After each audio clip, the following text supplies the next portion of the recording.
On attaque avec le triple top et c'est Ousmane Dembélé. Oui, qui a été bon, très bon, excellent, c'est le triple top face à Lille. Tout d'abord, regardez, là il est décalé par Vitinha et il va marquer ce but. C'est le premier de la partie à la 13e minute de jeu. On va revoir quand même ce but, ce premier contrôle et puis frappe enchaînée à Rater. Et puis après le chef-d'œuvre, allez, 64e minute de jeu où il va eh bien crocheter, feinter un tir, fixer 3 défenseurs et lober Hauser, le gardien de but du LOSC. Quel but d'Ousmane Dembélé. Merci. Allez. Attendez, voilà. Hop là, merci. Cadeau. La règle. C'est une chandelle. C'était magnifique. Voilà, on va écouter Luis Enrique. Alors, il retient le positif. Il en demandait plus aussi défensivement à Ousmane Dembélé. Je sais que vous aimez et tout le monde aime ce type de but, moi aussi. Mais ce que j'espère de Ousmane, c'est plus que marquer un but ou 2 ou 3 buts en match. Ce que nous attendons de lui et que nous espérons de lui, c'est sa capacité à lidérer l'aspect défensif. Hein? Et sur ça, il faut améliorer. Il a remis la pression. Là, on sent qu'il reste 5 mois. Là, on rigole un petit peu moins. Là. Pas dans le money time, mais on y est presque. Là. Vous avez fait plein d'onomatopées pendant le but. Ah bah oui, moi j'aime le foot et j'aime le foot pour ça aussi. Hein. Voilà, moi j'ai adoré le contrôle sur le premier but, le contrôle pour aller dans le sens du but et cette frappe pied gauche quand on regarde le but face caméra derrière le but. Comme ça, là, regardez. L'angle il est exceptionnel, il la met où il faut. Avec la puissance, avec le petit rebond pied gauche exceptionnel et puis ce deuxième but, moi j'ai aimé l'enchaînement. On revoit un Ousmane Dembélé avec des enchaînements qui vont très vite. On disait il marchait sur des œufs ces dernières semaines, c'est fini ça. Là, l'enchaînement sur ces deux buts, c'est très rassurant parce que ça fait très vite. Regardez, tac, pam pam, et il illumine, je sais pas, c'est une louche, un lob, une chandelle, je sais pas ce qu'il a fait. Coup de wedge pour ceux qui jouent au golf. Dans la surface, il n'y a que lui qui peut faire ça. Non, franchement, c'est plutôt rassurant pour le Paris Saint-Germain. C'est quoi ça? C'est du talent pur, Ludo? Ça peut pas, c'est de l'instinct, ça. C'est le geste de quelqu'un de spécial. Il est d'ailleurs Ballon d'Or. Hein. Oui, à un moment. On l'aurait juste un petit peu oublié, mais la vitesse d'exécution et penser faire ça à ce moment-là. C'est pas donné à tout le monde et il le fait en plus avec brio. Non mais il dit je rate mon contrôle au début, je suis un peu loin, du coup après je m'amuse. Il y avait 1000 possibilités en fait, il peut décaler, il peut faire autre chose. Avoir cette idée-là comme ça soudainement. Il n'y a pas beaucoup de place quand même en plus entre le gardien et la barre. C'est pour ça que c'est magnifique. Mickaël, vous étiez attaquant, enfin aux joueurs offensifs, pareil aussi, ça vous plaît ce genre d'action? C'est surtout qu'il le fasse du pied gauche qui m'impressionne. Oh oui, il a tous les deux bons pieds. Mais non, mais ça m'épate, il fait la même chose du pied droit, du pied, mais vraiment. Parce que ça, si c'est ton mauvais pied, le pied gauche, comment il réussit à faire un lob? Il recule en plus, vous avez vu, il recule. C'est tellement mais ça l'aide. Il n'y a pas de vitesse, il y a peu d'espace. Pied gauche, tu l'as déjà eu fait, non? Impossible. J'y pense même pas. Bon, en tout cas, Ousmane Dembélé est de retour et franchement, c'est impressionnant de le voir comme ça. La saison commençait en janvier, on se posait la question. Je crois que la réponse, elle est vite répondue, comme dirait l'autre. On enchaîne avec le double top, c'est Marseille. C'est imposé à Angers sur le score de 5-2. Il y avait 4 buts marqués, 4-1 à la mi-temps pour les Marseillais. Ils ont fait 45 minutes assez exceptionnelles. 8 tirs cadrés sur les 13 tentatives. Ils ont dominé dans tous les domaines l'équipe angevine. Et on va écouter justement Roberto De Zerbi. Pour lui, c'est la meilleure période de l'OM depuis que l'entraîneur de l'OM est arrivé au club. On a très bien joué ce soir. C'était la meilleure première période sur la qualité de jeu depuis mon arrivée. La seconde période a été un peu moins bonne. Il faut essayer de trouver les buts et pas les chercher. Si on les cherche trop, on peut se prendre des contres. On peut être très fort, mais si on n'est pas dedans, on peut perdre contre tout le monde. L'objectif est de réussir 10 matchs d'affilée de grande qualité, donc d'être régulier. C'est la clé. Meilleure période depuis qu'il est entraîneur de l'OM, Jeannot. Ouais, moi je trouve que ce qui est intéressant, c'est qu'il y a 5 buteurs différents et qu'il y a eu un jeu complètement différent d'un point de vue collectif. Peshao sur le banc, avec Traoré qui est vraiment une nouvelle recrue, Gouiri aussi, 2 joueurs qui étaient blessés de longue durée et comme l'avait dit De Zerbi, il était persuadé qu'ils allaient apporter quelque chose. Ils sont en train de le prouver. Maintenant, il faut être dans la durée, il faut être dans la continuité. C'est bien quand même, 5 buts, mais c'est bien, ouais, tout à fait. 0 rapide. Collectivement, ils ont montré les choses. Après, je suis un petit peu déçu par rapport à Nadir, parce que je pense qu'il va avoir du mal à rester dans cette équipe avec un rôle de titulaire et peut-être même dans un rôle de remplaçant où il risque de perdre un petit peu de temps de jeu, alors que c'était un joueur que De Zerbi aimait bien positionner à plusieurs endroits. Là, avec les recrutements qu'ils sont en train de faire, ça va être compliqué pour lui. Moi, j'étais impressionné par ce qu'ils ont fait. C'est très clair, le travail avec le jeu de position. Et toute la préparation basse qui est extraordinaire. Et l'arrivée de Medina aussi, qui est très importante. La connexion Holzberg-Medina, avec beaucoup d'aide aux porteurs. Et après, d'un seul coup, on décide de déclencher, notamment par une passe verticale. Et là, quand il déclenche, c'est parti. Et tous les buts arrivent de la même manière. Et c'est que du travail. Et là, on voit ce qu'il faisait à Brighton aussi. Il faisait exactement la même chose. Donc maintenant, il faut que ça continue contre Liverpool et pour le reste de la saison. Il ne faut pas que ce soit ponctuel, quoi. Mais ils l'ont fait contre le Paris Saint-Germain. Contre une meilleure équipe, en le faisant, en étant plus bas sur le terrain, ça leur a pas posé de problème. Pas fait contre Nantes, par exemple. Vous voyez, c'est pour ça aussi. Mais là s'ils sont lancés, tant mieux. quelque chose. Oui, il s'est peut-être passé quelque chose.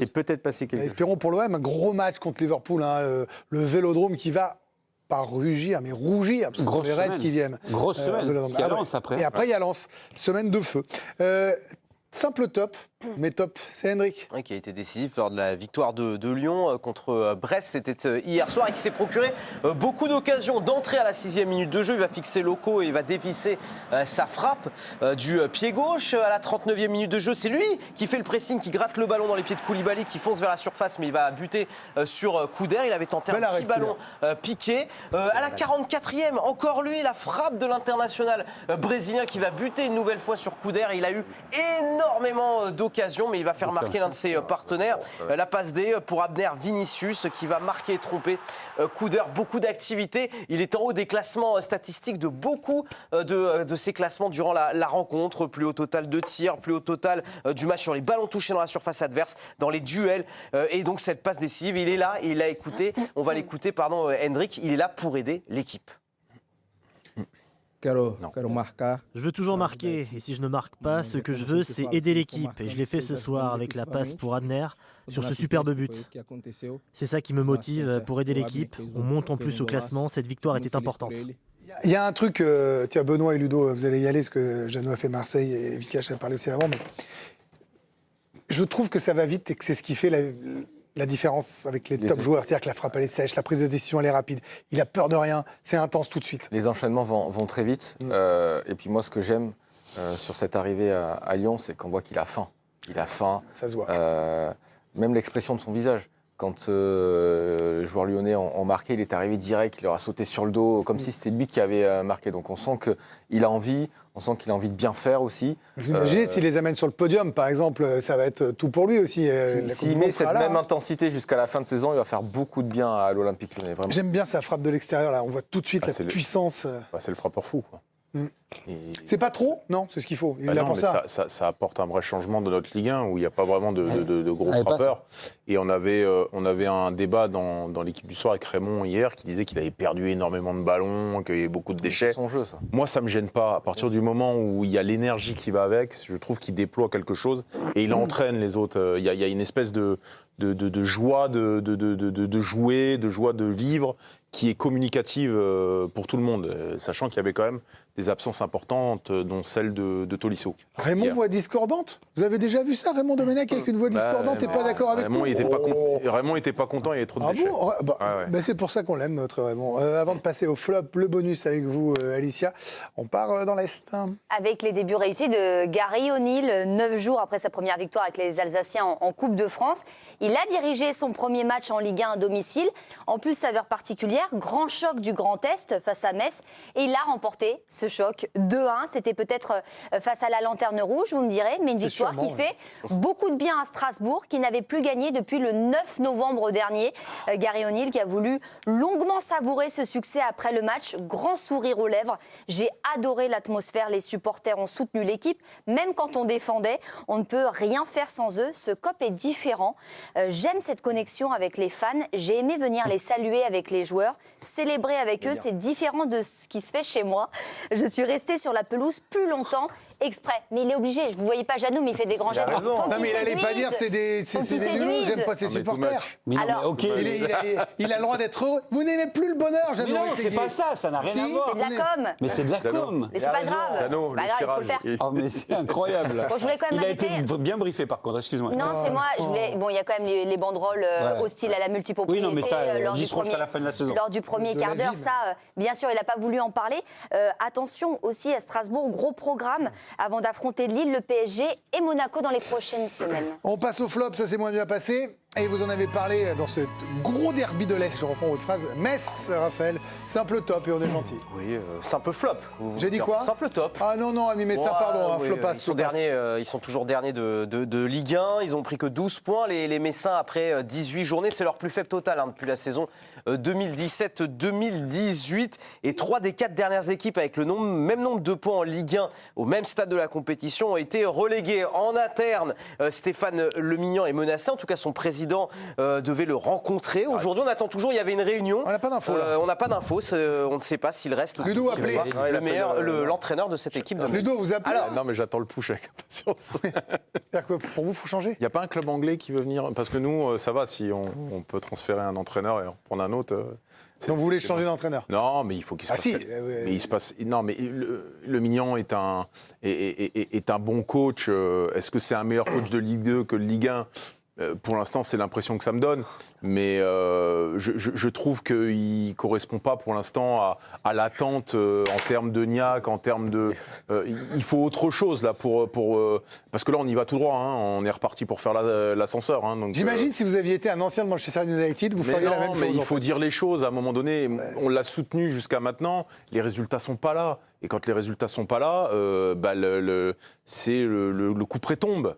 Il a quand même eu beaucoup de temps. Vous avez peur pour le maintien, quoi. Mais c'est déjà presque mort. Elle Ah non, est déjà bah morte, non, l'histoire. Et puis après, j'en veux aussi aux joueurs. Si on commence à croire qu'on climatise des équipes à la 25e minute, ça va être compliqué aussi, quoi. Donc il faut autre chose. C'est vrai, quoi. ça. Bah, il faut autre chose, quoi. Il faut un autre état d'esprit. Sur le coup, le Faut un Chambord autre s'est état fait chambrer d'esprit. quand même à la fin du match. Ah oui. Faut un autre état Allez voir d'esprit. comment. Ça va pas. Merci Ludo. Double flop, il y a pire.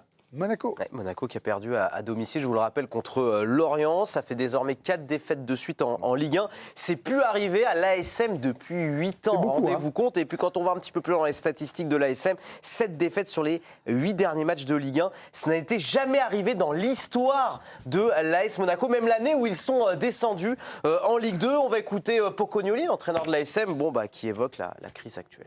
Oui.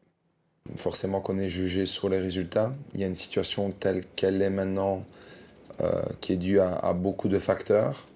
Je pense aussi que je vais être jugé par rapport à cette période difficile, de savoir comment la gérer aussi. Je vais continuer à pousser et à soutenir mes joueurs, même si on attend pour certains plus, ça c'est la réalité, mais baisser les bras ne serait certainement pas une solution pour moi et pour le club en général. Ils avaient changé d'entraîneur, ça marche pas mieux. Non, ça marche pas mieux. Non, ça marche pas mieux, mais il y a un problème. Mais moi, depuis le début, je le trouve hyper trop calme, quoi, trop cool. Alors, il nous explique bien, on comprend ce qui se passe. parle bien. Mais il y a l'énergie, elle est. Là aussi. Pardon? Pareil qu'Amez, même problème. Non, moi je défendrais mon club, toujours le Hack, par exemple, Digard, il reste à vie. Digard, il a une autre. Non, mais là, vous faites une digression. Non, mais là, pour le coup, sur Monaco, je comprends pas sa communication et je trouve qu'il faut envoyer un moment, il faut se réveiller tout le avec monde. qui? Parce que là, il est obligé de faire jouer des gars qui reviennent de blessures et qui, Alors, pour il y a la une condition belle équipe physique de quand Benoît même. Hier, il a une Tréboulinas. belle équipe hier. Alors après, Monaco, ils ont eu malgré tout. Parce qu'il y a 15 jours, on avait eu un débat sur Monaco. Je vous avais dit Monaco, c'est nul. Oui, c'est vrai que vous avez Là, dit ça. Il avait dit ça. Il a dit Monaco, c'est nul. On y est toujours. Froidement. Mais c'est vrai que par contre, ils ont eu beaucoup d'occasions. Donc après, oui, Pocognoli, mais bon. il ne peut pas être sur le terrain pour marquer des buts. Parce qu'ils Franchement, ont eu ils sont un bon partout, nombre ils reviennent. d'occasions. Ah, mais ils ont eu plein d'occasions avant de prendre plein de vitesse sur Lorient. Mais après, voilà, il va falloir Et que attendez. les joueurs se mettent dedans aussi. On a pire. Voici le triple flop et c'est Claude Puel. Qui a pris une fessée avec Nice face à Toulouse, 5-1. Oui, Jeannot, Ils qu'on en sont parle. désormais 15e, les Niçois. 11 ans que Nice n'avait plus encaissé 5 buts à l'extérieur. Et c'était déjà derrière sous Claude Puel. Et quand on fait le bilan, toute compétition confondue de Nice, 18 défaites, toute compétition confondue, c'est le total le plus élevé dans les clubs des 5 grands championnats européens. Ils sont pas sortis d'affaire. Alors, ok, Jeannot, ils joueront pas les cadors de l'Europe toutes les semaines, mais ils sont pas sortis d'affaire. Non, mais les Niçois, en plus, je vais être solidaire par rapport à ma région, l'Occitanie. Il est castré. Claude Puel est originaire de Castres, pour ceux qui ne comprendraient pas. Oui, c'est pas médical. Non, mais Merci, Jeannot. il n'y a qu'à voir la tête de Vicage de Rasso, c'est pour lui que je précise. Je suis désolé. Mais il n'est pas aidé. Il n'est pas aidé par ses blessures. Il n'est pas aidé, même s'il a récupéré des joueurs. La situation en ce moment de Nice, elle est catastrophique. Ils reviennent à 2-1. Mais derrière, il y a un abandon total sur la deuxième période.